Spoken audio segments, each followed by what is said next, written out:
ഇമാം ബുഖാരി റഹ്മത്തുള്ളാഹി അലൈഹി അദ്ദേഹത്തിൻ്റെ സ്വഹീഹിൽ ഉദ്ധരിക്കുന്ന ഹദീസാണ്. പിശാച് തന്നെ പറഞ്ഞതായി അള്ളാഹുവിൻ്റെ റസൂല് സത്യപ്പെടുത്തിയ വാക്ക് എന്താണത്?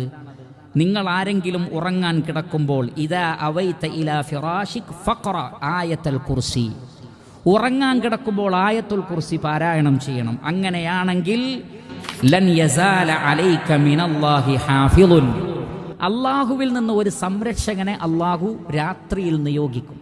വലാ യഖറബക ശൈത്താനുൻ ഹത്താ തുസ്ബിഹ്, സുബഹിയാകുന്നത് വരെ ഒരു ശൈത്താനും അടുത്തേക്ക് വരില്ല. ഈ ഹാഫിൾ ഉണ്ടാവുന്ന, നമ്മൾ കിടക്കുന്നിടത്ത് ഈ മലക്കിൻ്റെ പ്രൊട്ടക്ഷൻ ഉണ്ടാകും. ഒരു ശൈത്താനെയും അടുക്കാൻ സമ്മതിക്കൂല. ഒരു ഹാഫിളാണ്, സംരക്ഷകൻ എന്നാ പറഞ്ഞത്. ഒരു ഹാഫിളിന് അള്ളാഹു അയക്കും, ശൈത്താനെ തടയും. ആയത്തുൽ കുർസി പാരായണം ചെയ്യും. ഉറങ്ങാൻ കിടക്കുമ്പോൾ നാം ഇത് മറന്നു പോകരുത്. അതേപോലെ തന്നെ ഇമാം ബുഖാരി റഹ്മത്തുള്ളാഹി അലൈഹി അബീ മസ്ഊദിനിൽ ബദരി റളിയല്ലാഹു അൻഹു നിന്ന് ഉദ്ധരിക്കുന്നു. നബി സല്ലല്ലാഹു അലൈഹി വസല്ലം പറയുകയാണ്,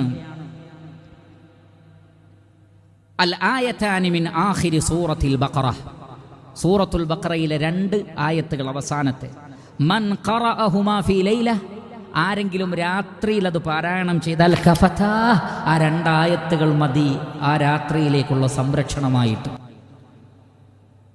ചില റിവായത്തുകളിൽ 3 ദിവസത്തേക്ക് അത് മതിയെന്ന്.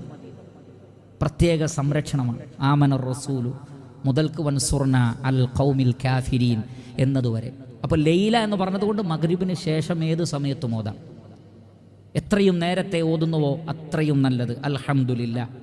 അതുകൊണ്ട് ഈ പറയപ്പെട്ട 2 ഭാഗങ്ങൾ സൂറത്തുൽ ബഖറയിലെ ഭാഗങ്ങളാണ്. അതിൽ നിന്ന് പാരായണം ചെയ്യാൻ ശ്രമിക്കണം.